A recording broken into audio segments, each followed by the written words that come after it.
Notícia, produzido pela equipe de jornalismo da Rede Catedral de Comunicação Católica, que você acompanha de segunda a sexta pela TV Horizonte, canal 30, Rádio América na sintonia FM 107,1 e Rádio Cultura no AM 830. Eu sou Juliana Lima. E super elegante, legal estar de novo aqui ao seu lado, Prazer Juliana. É meu, Júnior. Bom demais. Vamos juntos, levando um super jornal para você. Eu sou o Júnior Brasil e é um prazer estar na sua companhia. O Rede Notícia é um jornal dinâmico, rápido, informativo e feito especialmente para você. Vamos aos destaques de hoje.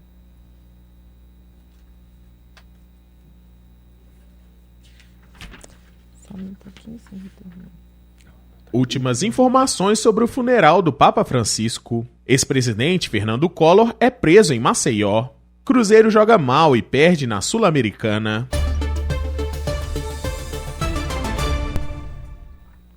Belo Horizonte tem previsão de céu nublado a parcialmente nublado, com chuvas, raios e rajadas de vento ocasionais a qualquer hora do dia. A mínima foi de 17 graus e a máxima de 20 e a máxima prevista de 27 graus. A umidade relativa do ar está em torno de 65%. Copasa realiza manutenção no sistema Bacia Paraopeba e deve impactar abastecimento de água na Grande BH. A repórter Letícia Bessa tem os detalhes. 800 bairros de Belo Horizonte podem ficar sem água neste domingo, dia 27, além de cidades da região metropolitana. Devem ser impactadas cerca de 3,5 milhões de pessoas de Belo Horizonte, Betim, Contagem, Esmeraldas, Ibirité, Pedro Leopoldo, Lagoa Santa, São José da Lapa, Matozinhos, Ribeirão das Neves e Vespasiano. O motivo, segundo a Copasa, é uma obra de manutenção programada pela companhia no sistema de bacia do Paraopeba. A normalização do abastecimento deve ocorrer aos poucos na madrugada de segunda-feira, dia 28. A companhia informa que vai reforçar o abastecimento para serviços essenciais com caminhões-pipa. Repórter Letícia Bessa. Então tá.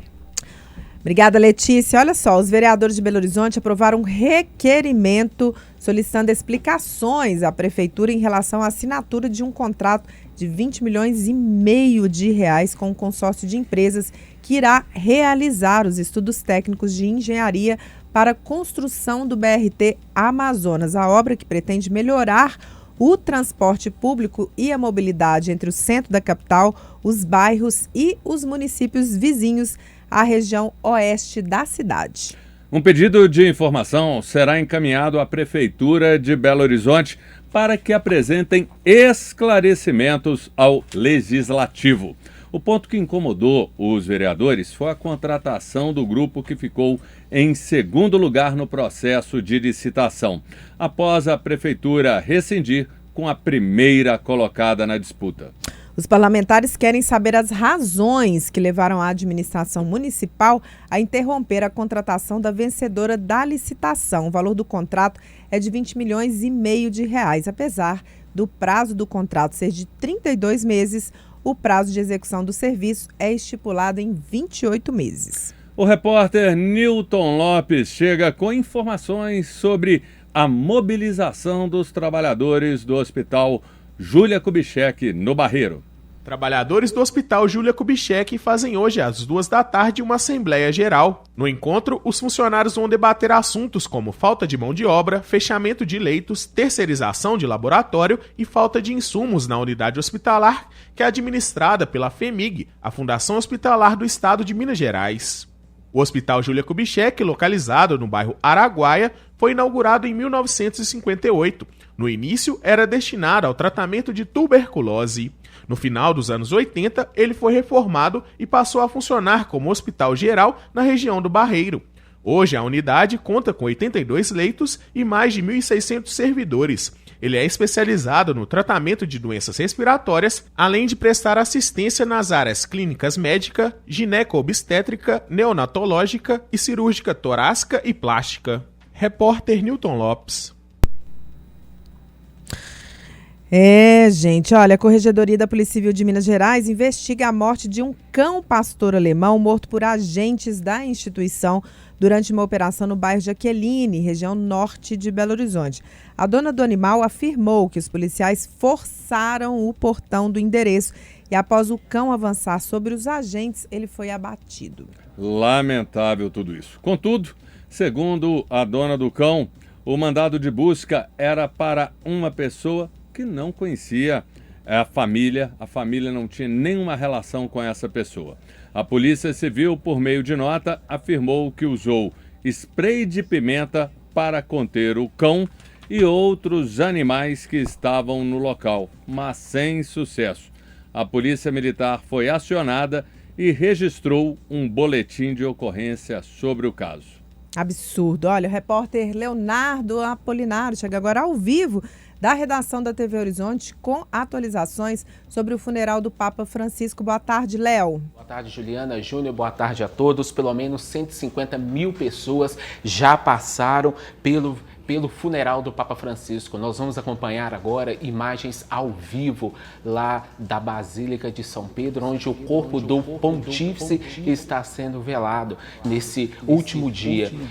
Vale lembrar que logo mais, daqui a pouquinho, vai acontecer a cerimônia de fechamento do caixão. Vai ser entre 2 e 3 horas da tarde no horário aqui do Brasil. Vale lembrar também que 149 cardeais já estão presentes no Vaticano e eles decidiram que na sexta-feira eles farão uma visita conjunta ao túmulo do Papa Francisco, lá na Basílica de Santa Maria Maior, a partir das 16 horas no horário de Roma. A Basílica de Santa Maria Maior é onde o Papa Francisco será sepultado. O Vaticano, inclusive, já divulgou até imagens do túmulo, tudo do jeito que Francisco pediu, uma coisa bem simples, bem singela, no estilo do Papa Francisco. Quem vai presidir a celebração amanhã, que vai ser as missas das exéquias do Papa Francisco, vai ser o cardeal decano, que vai presidir juntamente com todos os cardeais. Assim que terminar amanhã o funeral que vai ser a partir das 4 horas da manhã, no horário aqui do Brasil, o corpo do Sumo Pontífice será levado por cerca de 3 quilômetros ali da Praça de São Pedro, ali da Basílica de São Pedro, até a igreja de Santa Maria Maior, onde o Papa quis ser sepultado. E o Vaticano disse que ainda na sexta-feira vai dar acesso, que as pessoas visitem, as pessoas vão ter acesso até esse túmulo, a lápide do Papa Francisco, para que eles possam visitar e continuar essa peregrinação. Eu volto com vocês. Obrigado, Léo. Obrigado. A Polícia Civil está investigando a morte de um homem de 30 anos, morto a tiros no final da noite de ontem na zona oeste de BH.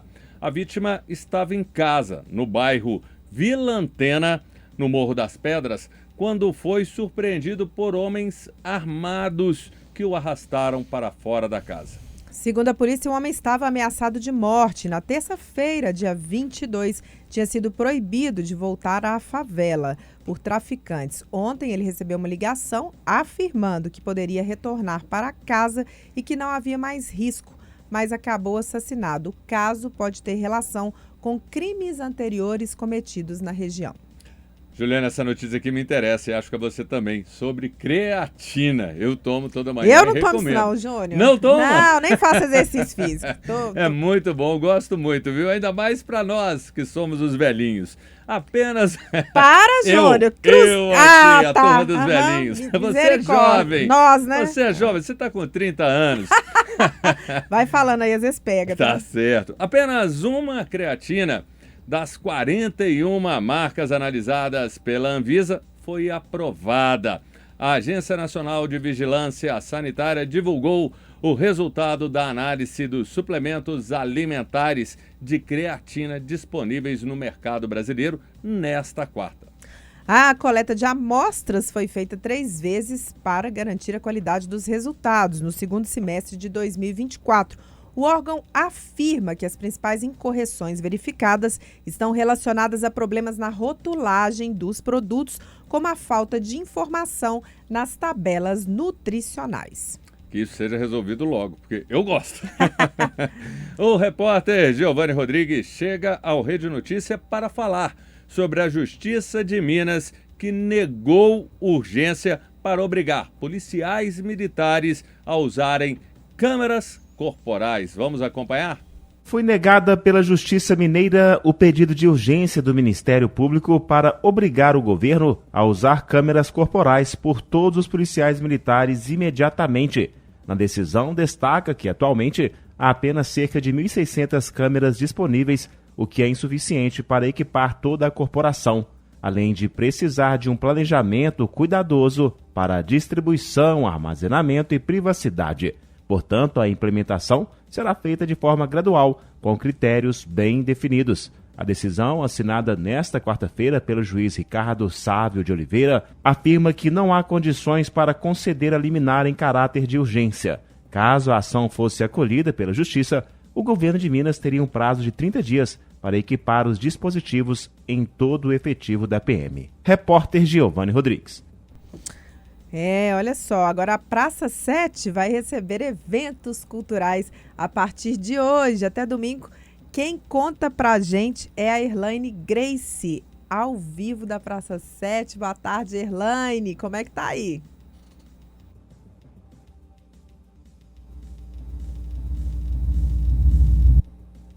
Notícia, eu estou aqui na Praça 7. Hoje a sexta-feira tá especial. Tá acontecendo a primeira edição do Festival Praça 7. E quem está aqui ao meu lado é a Márcia Cardoso, a coordenadora técnica do evento. Márcia, muito obrigada por nos receber. Conta aí pra gente que festa bonita é essa.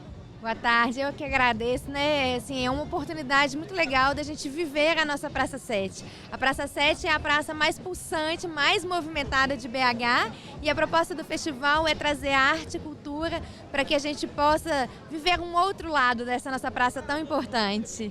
Sim, gente, a programação começou cedo, tomou conta de BH, já teve aqui dança, teatro, música, circo e muita criatividade. E você, Márcia, como coordenadora técnica, tem um papel fundamental para que a Praça 7 se transforme nesse grande palco cultural que está acontecendo hoje, né, e vai até domingo. Conta pra gente como foi o planejamento.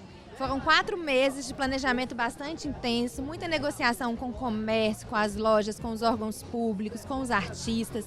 Nós fizemos um chamamento público no qual nós mapeamos os artistas de rua, esses artistas que estão aqui no entorno da Praça 7, e desse mapeamento nós selecionamos 15 que hoje estão aqui no palco com a gente. Certo. Qual foi ao vivo, gente? Ao vivo é assim, todo mundo envolvido, né? Qual você acha que vai ser o maior impacto que esse festival aí vai trazer para a nossa cidade?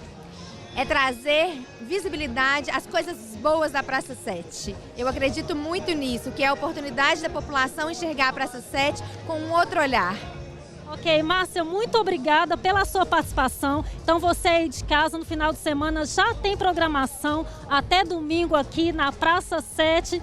É só vir, programação gratuita e especial. Lembrando que vai ter a apresentação da Adriana Calcanhoto também no domingo, a partir das 18 horas. Júnior, Juliana, com vocês no estúdio.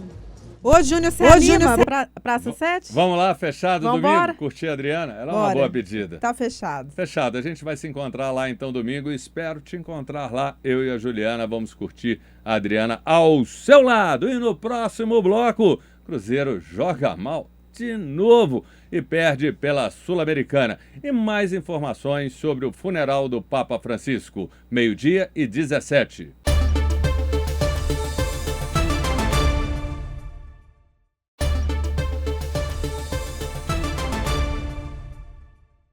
O Cruzeiro praticamente deu adeus à Sul-Americana com a derrota para o Palestino ontem no Chile por 2-1. Agora, só um milagre mantém o time na competição. O jogo não foi bom, o Cruzeiro pecou na hora de finalizar e o goleirão Cássio ainda falhou no segundo gol. O Palestino marcou no primeiro tempo. Eduardo empatou de cabeça para o Cruzeiro na segunda etapa e o gol da vitória do time chileno foi aos 40 minutos. O Cruzeiro continua na lanterna do grupo e o foco agora é o brasileiro no próximo domingo contra o Vasco, em Uberlândia, no Parque do Sabiá, às 6:30 da tarde. O Atlético vai ter reforços. Hulk, Scarpa e Alan Franco estão disponíveis para a partida contra o Mirassol em São Paulo no sábado às 6h30 da noite pela 6ª rodada do Brasileiro. O Atlético precisa da vitória para reagir e sair da incômoda 17ª posição na tabela. O time tem apenas 5 pontos, 1 vitória e 2 empates. Agora vamos falar de América. Pela Série B, o América vai enfrentar o Avaí em Florianópolis no sábado às 8 da noite e o Atlético recebe o Volta Redonda no Independência no domingo às 4 horas da tarde.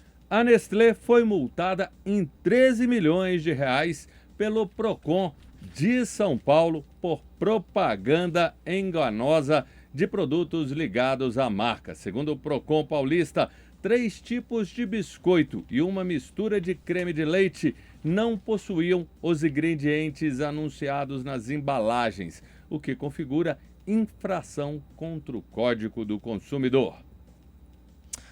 Olha, Defensoria Pública, a Nestlé, continuamos na Nestlé, né? A Nestlé ainda pode recorrer da decisão, mas emitiu um comunicado para informar que as marcas citadas pelo Procon já deixaram de ser produzidas e que vai apresentar a defesa baseada em princípios éticos e transparentes. Ô, Júnior, vamos parar de comer biscoito, né? Ultraprocessado. Faz mal demais, concordo. Gente, não, vamos parar com isso, né, não? E, inclusive, esses biscoitos de chocolate que a gente acha que tem chocolate, não tem nada disso, viu, Juliana? Tem nada disso. Defensoria Pública atende pessoas interessadas em antecipar a indenização do rompimento da barragem de Mariana. O repórter Newton Lopes tem os detalhes.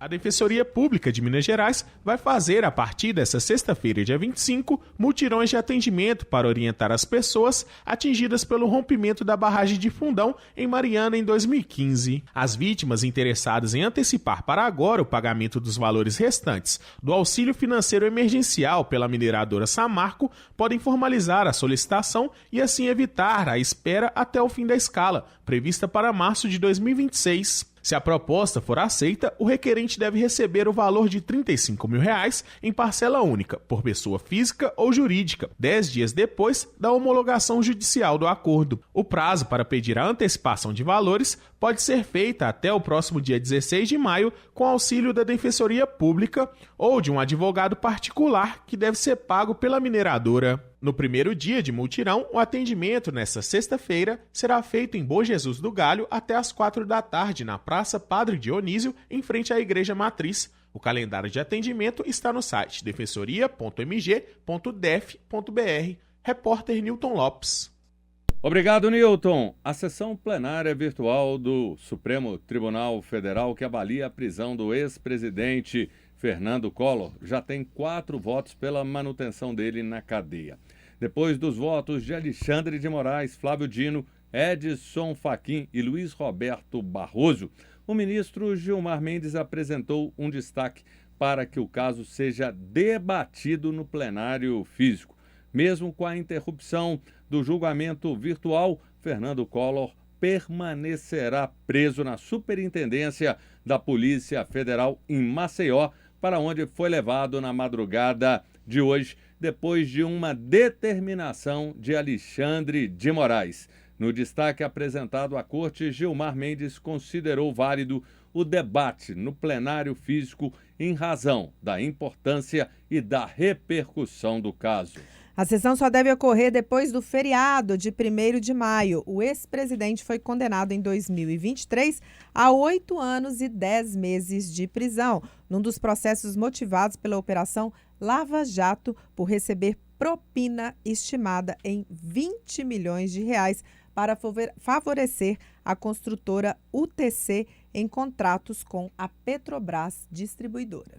O deputado federal Chiquinho Brazão perdeu o mandato por ter excedido o número permitido de faltas nas sessões plenárias da Câmara Federal. Brazão é acusado de ser mandante dos assassinatos da vereadora Marielle Franco e do motorista Anderson Gomes em 2018. Brazão foi preso em março do ano passado, mas foi autorizado pelo Supremo no último dia 11 de abril a cumprir a pena em casa. O irmão de Chiquinho, Domingos Brazão, conselheiro do Tribunal de Contas do Estado do Rio de Janeiro, e o delegado Rivaldo Barbosa também foram presos por envolvimento nas mortes de Marielle e Anderson Franco. O Supremo Tribunal Federal retomou hoje o julgamento da cabeleireira paulista Débora Rodrigues dos Santos, acusada de envolvimento nos atos golpistas de 8 de janeiro de 2023. Débora ficou conhecida por pichar a estátua da Justiça em frente ao Supremo, depois que a Praça dos Três Poderes foi invadida e depredada. O caso volta à pauta da primeira turma da Corte em plenário virtual. Os ministros têm até 6 de maio para registrarem os votos. A análise do caso começou em março, mas foi interrompida por um pedido de vista do ministro Luiz Fux. Os ministros Alexandre de Moraes e Flávio Dino já votaram pela condenação de Débora a 14 anos de prisão por crimes como tentativa de golpe de Estado e abolição violenta do Estado Democrático de Direito. E quem volta ao Rede Notícia é o repórter Léo Apolinário, direto da redação, trazendo mais informações sobre o funeral do Papa Francisco. E a comitiva do Brasil, a primeira-dama Janja, o presidente da Câmara dos Deputados, Davi Alcolumbre, o presidente do Senado, o presidente Hugo Mota, presidente da Câmara dos Deputados, Davi Alcolumbre, presidente do Senado, e Luiz Roberto Barroso, presidente do STF, eles já desembarcaram em Roma e já foram até o funeral do Papa Francisco lá na Basílica de São Pedro. Essas são as últimas informações que nós recebemos. Estamos vendo imagens ao vivo do Vatican News. Neste momento, você vê aí o corredor central, muita gente, como nós já dissemos, mais de 150 mil pessoas já foram prestar suas últimas homenagens ao Papa Francisco. E o que fica? O que fica agora é a lembrança, né? Muitas pessoas tiveram a oportunidade de serem recebidas pelo Papa Francisco, de ficarem pertinho dele, de receber uma bênção, de pegar na mão do Papa e dar um abraço. Eu conversei com a jornalista Janaína Santos. Ela teve essa oportunidade 2 vezes lá no Vaticano. Vamos acompanhar.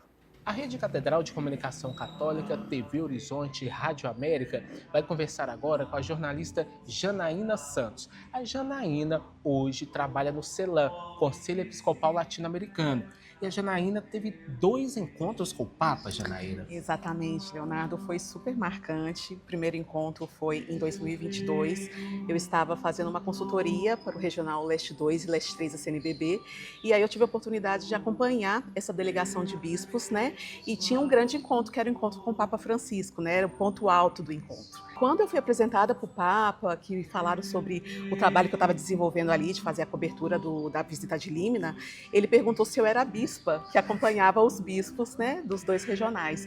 E foi um momento de humor, as pessoas riram e eu fiquei muito lisonjeada dele me perceber, né, me perceber também como uma pessoa importante dentro de um grupo de autoridades eclesiais. E aí eu peguei e fui para o fundo da Biblioteca do Vaticano e ele, né, se levantou para despedir da gente, que aí os bispos iam ficar numa conversa privada. E aí ele perguntou para o assessor dele onde está a bispa. E eu não entendi muito bem o que estava acontecendo, né? Até que eu vi que ele olhava para mim e estendia a mão para que eu pudesse me acercar, chegar ao centro. E é como que Francisco traz as mulheres para o centro da igreja, não são as mulheres, né? Os pobres, né? As minorias, os povos originários, os povos tradicionais.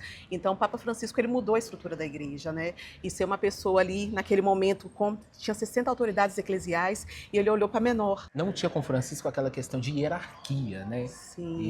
Ele tentou se desprender muito disso.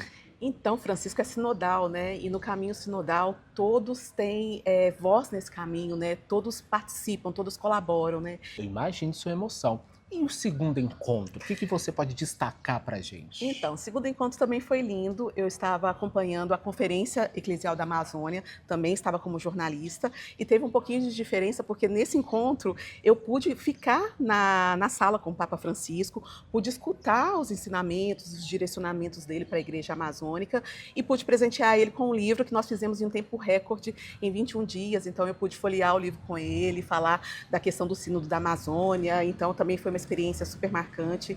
Então, assim, estar com o Pontífice, né, eu acho que é sempre algo muito marcante na vida de alguém, mas eu acho que o Papa Francisco é mais do que simbólico, né? Ele representa um legado enorme para a humanidade. Como a Janaína me contou, o Papa sempre tinha um bom humor, se referiu a ela La Bispa, que ela estava com um grupo de bispa, era La Bispa, cadê La Bispa? E o bom humor dele, sempre quando alguém contava que encontrava com ele, perguntava, Papa, como o senhor está? Ele dizia, vivo, e dava altas gargalhadas. Eu volto com vocês. Que privilégio, hein? Olha, gente, agradecer muito a participação de todos vocês. Termina aqui o Rede Notícia e agora você acompanha as repercussões sobre o Papa Francisco numa entrevista comigo e João Eduardo Santana. Júnior Brasil, mais uma vez, muito obrigado. Eu que agradeço, foi ótimo ter a sua companhia. E para você que está do outro lado, ligado aqui no Rede Notícia, se ligue também nas nossas redes sociais, no Instagram, @TV Horizonte Oficial e @Rádio América Oficial. Valeu demais, Juliana. Grande abraço, bom fim de semana. Obrigada, bom final de semana. Pra Domingo, nós. Adriana Calcanhoto. Estaremos lá. Praça 7, com espero certeza. Lá. Tchau.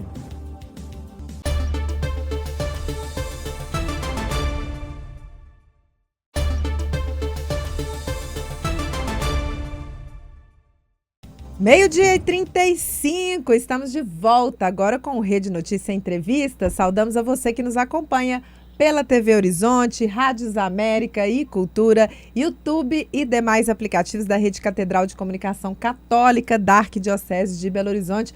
João Eduardo Santana, boa tarde, prazer de estar com você mais uma vez. Oi, Juliana, boa tarde, agora meio-dia e 35. Daqui a pouco, às 2 horas da tarde, 7 horas da noite em Roma, o velório de Sua Santidade, o Papa Francisco, vai terminar. As orações serão presididas pelo cardeal decano Jean Baptista Ré e o caixão do pontífice será fechado e levado para um local à parte, onde às 10 horas da manhã do sábado seguirá para a Praça de São Pedro, onde acontecerá a missa de Ezequias e em seguida o sepultamento na Basílica de Santa Maria Maior. Nós acompanhamos imagens durante toda a primeira parte do Rede Notícia da movimentação dos fiéis em torno da Basílica de São Pedro no Vaticano, imagens que você que está na TV Horizonte acompanha agora, geradas pela Vatican Media. Acabou de sair lá da Basílica de São Pedro o presidente da República, Luiz Inácio Lula da Silva, do PT, a primeira-dama, Janja da Silva, também o deputado federal Hugo Mota, presidente da Câmara dos Deputados, o senador Davi Alcolumbre, presidente do Congresso Nacional e do Senado, estava lá também o ministro Ricardo Lewandowski, da Justiça, e outras autoridades, inclusive o deputado mineiro Luiz Tibé, a secretária Macaé Evaristo, que são aqui de Minas Gerais, estão na comitiva do Papa em Roma. Estava prevista, de acordo com informações que eu apurei agora há pouco, uma entrevista coletiva do presidente Lula, mas ele cancelou essa entrevista coletiva, por enquanto não vai acontecer. Foi uma visita bem rápida do presidente Lula ao velório do Papa. E nós vamos continuar a repercutir agora, aqui no Rede Notícia Entrevista, a morte do Papa e o futuro da Igreja Católica no mundo. E é com muita alegria que eu vou chamar para participar conosco, de maneira online, Dom Ricardo Hoppers, que é bispo auxiliar de Brasília e secretário-geral da Conferência Nacional dos Bispos do Brasil, a CNBB. Dom Ricardo, o senhor me ouve? Boa tarde.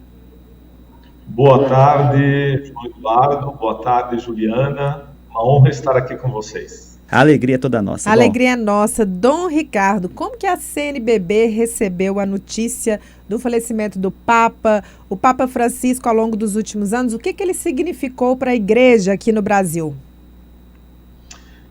Foi um momento de muita comoção. Um momento difícil para todos nós, porque estávamos até bem esperançosos com a saída dele do hospital. Acompanhamos durante toda a quaresma que ele viveu, né, intensamente no corpo e na alma, e ao ter saído do hospital nos deu assim uma alegria muito grande. E quando nós vimos ele dando a bênção Urbi et Orbi no domingo de Páscoa, o nosso coração se encheu de alegria também. Mas os planos de Deus são outros, e foi o momento que ele foi chamado. Portanto, para a nossa Conferência Episcopal do Brasil, eu acho que ele foi um grande pai. Todas as vezes que nós fizemos, tanto as visitas ad liminas, quanto as visitas da presidência, o carinho, o amor que ele tinha pelo Brasil eram muito, muito fortes.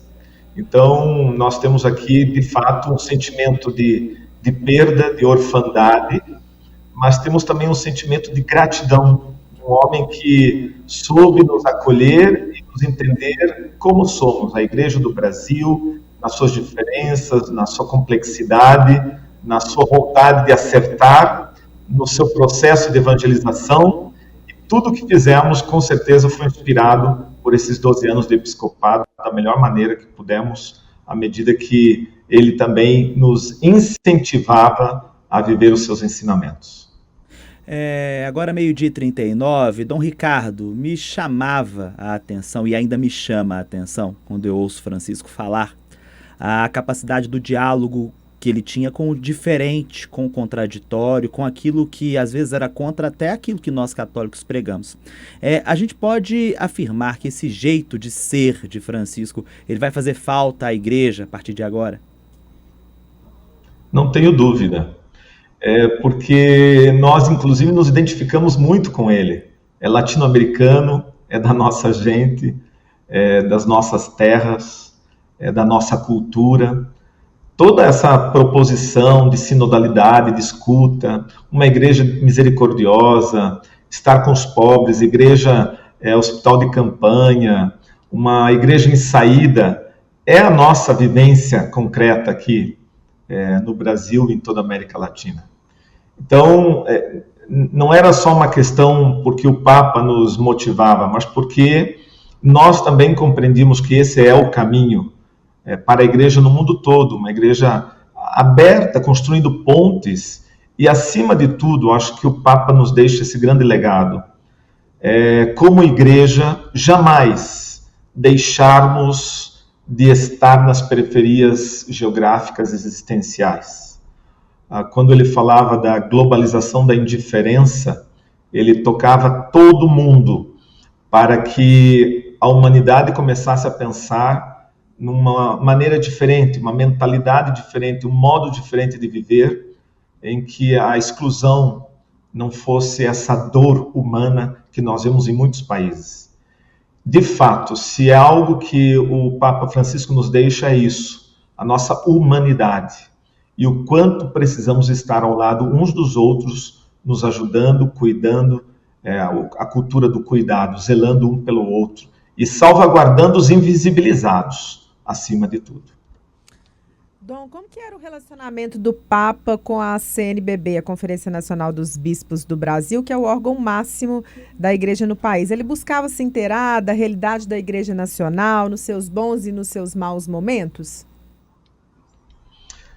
Uma das coisas que nós tínhamos o privilégio, como nós somos hoje a maior conferência episcopal do mundo, as 3 grandes conferências hoje, elas têm o direito a, uma vez ao ano, estar com o Papa de maneira privada, e nós fizemos isso durante esse período, e todas as vezes que ele nos acolhia, nós levávamos os temas da campanha da fraternidade, levávamos os nossos relatórios. E na última foi muito interessante, ele falava da ousadia, vocês precisam ousar, vocês precisam acreditar que é possível. Os sonhos de uma igreja misericordiosa, uma igreja que volta-se para aqueles que são esquecidos, esse sonho é possível. É possível cuidando da casa comum, é possível cuidando dos povos tradicionais e originários, é possível cuidando daqueles que são esquecidos, deixados de lado, e quem tem que fazer isso é a igreja local. Então, sempre quando nós voltávamos das visitas, tinha um sentimento assim, temos muito o que fazer. Ele conseguia nos motivar, ele conseguia nos impulsionar, precisamos ser mais ousados. E aí, claro, o Papa Francisco estava presente em todas as nossas diretrizes, em todas as nossas programações, e principalmente nos projetos da Igreja do Brasil. Dom Ricardo, o senhor, como secretário-geral da CNBB, é um conhecedor da realidade aqui da igreja no país como um todo. Do Oiapoque é o Chuí, inclusive, do qual o senhor foi bispo, enquanto era bispo lá da Diocese de Rio Grande, que é a mais meridional aqui do nosso país, fica lá no cantinho do Rio Grande do Sul. O senhor que conhece tão bem a igreja no Brasil por conta dessa sua atribuição de secretário-geral, qual que é o perfil do Papa que seria melhor hoje para o nosso país, no hoje da nossa história? Se é que o senhor pode responder para nós nós qual que seria aí o perfil ideal de Papa para a Igreja hoje, Dom Ricardo?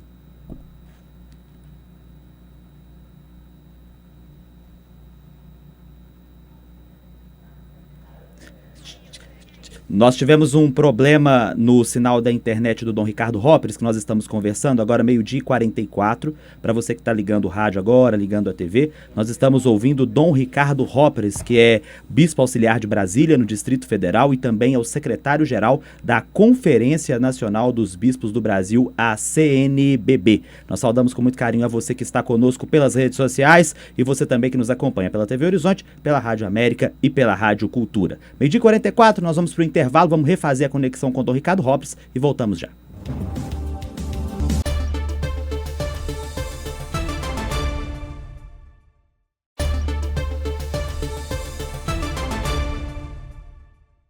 Agora, 12h47, Rede Notícia Entrevista, você nos acompanha pela TV Horizonte, pela Rádio América e pela Rádio Cultura.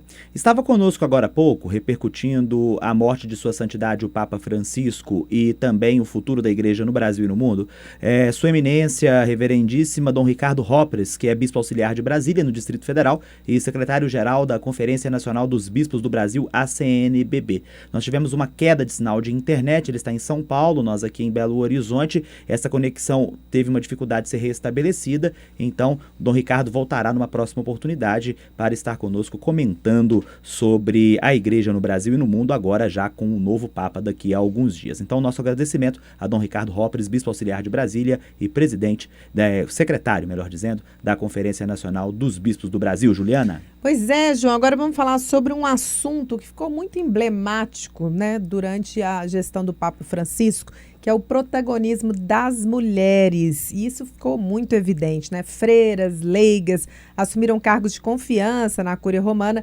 quebrando paradigmas e estereótipos quase que milenares.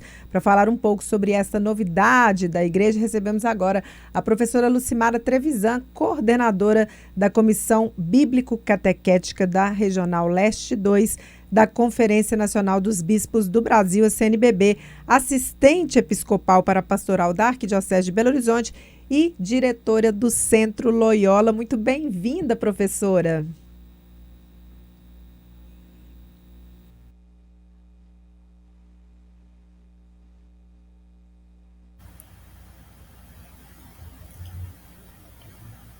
Chamar a professora novamente. Professora Lucimara Trevisan, a senhora nos ouve? Boa tarde. Eu escuto bem, escuto bem. Muito obrigado, seja bem-vinda, nós escutamos a senhora também. Professora, a senhora recebeu do Papa a Ordem do Leitorado, que é um título que antes era conhecido, né, e concedido, melhor dizendo, apenas para homens que se preparavam para serem diáconos ou então padres. Era uma ordem apenas para eles. O que é que isso significou na vida da senhora, na prática, a importância disso? Então, é um ministério, né, que ele era concedido somente a homens, né, que ele, então, estende a mulheres. Foi uma surpresa e, ao mesmo tempo, uma emoção muito grande poder participar da celebração de instituição do ministério, com mais 40 pessoas do mundo todo, éramos 4 brasileiros, no dia 26 de janeiro desse ano. E o Papa Francisco presidiu a celebração. Estava muito bem no dia da celebração, uma celebração linda. E é um ministério muito significativo, porque é o reconhecimento, não é, do trabalho que as mulheres já fazem, sejam como catequista, como atuação também no todo o trabalho bíblico que é a igreja, não é? Mas sobretudo também nas celebrações eucarísticas, ações litúrgicas, né? Esse ministério tem um muito grande. E em Roma, no dia 26 de janeiro esse ano, a maioria eram mulheres, né? Havia homens também, mas a maioria eram mulheres de vários lugares do mundo, né? No Brasil éramos 3 mulheres e 1 homem somente. O professor, o Papa Francisco nomeou mulheres, postos importantes no Vaticano, inclusive postos de comando. A gente pode esperar que no futuro a continuidade desse diálogo envolvendo a ordenação de mulheres aconteça na Igreja? Eu acho que sim, não é? O Papa Francisco encomendou comissões para verificar a possibilidade, viabilidade do diaconato, não é, para mulheres, mas eu não sei como isso está atualmente, né, como essas comissões estão, mas acredito que não há volta em relação a isso, né, cada vez mais mulheres ocupam espaços significativos, né, de lideranças, ou sempre ocuparam, talvez com menos visibilidade do que atualmente. Mas, por exemplo, a Arquidiocese de Belo Horizonte tem inúmeras mulheres em coordenações pastorais muito importantes para o trabalho, né, isso já há muitos anos, né, então isso é muito significativo, muito bom, né, e a parceria, a comunhão, não é, com os padres que também coordenam, o trabalho em conjunto, isso dignifica e eu acho que também melhora, não é, o trabalho pastoral e de evangelização. Agora, 12h52, professora Lucimara, o Papa Francisco, ele foi um defensor ferrenho dos chamados migrantes, né? E antes de morrer, ele fez várias declarações contrárias às políticas de deportação, principalmente às do novo governo Trump. Eu queria que a senhora comentasse qual que é a importância do próximo Papa encampar as ideias de Francisco para tentar, de uma certa forma, frear essas ideias aí até xenofóbicas, se a gente pode assim dizer, de alguns governos, principalmente da Europa e da América. Eu acho também que isso não tem volta, é um dos grandes gritos, né, em nível mundial, e a gente sabe da atuação da Igreja em várias frentes de defesa dos migrantes e refugiados, seja na América Latina, no Brasil, né, também na Europa, não é? Eu acho isso irreversível, embora, claro, a gente precisa ampliar a consciência dos próprios católicos, do trabalho que já está sendo feito e do apoio que esse trabalho precisa, né? Em Belo Horizonte tem um trabalho de serviço aos migrantes e refugiados, né? Tem em outros lugares do Brasil pontos estratégicos, né? Trabalho que a CNBB se empenha também nisso, congregações religiosas, né?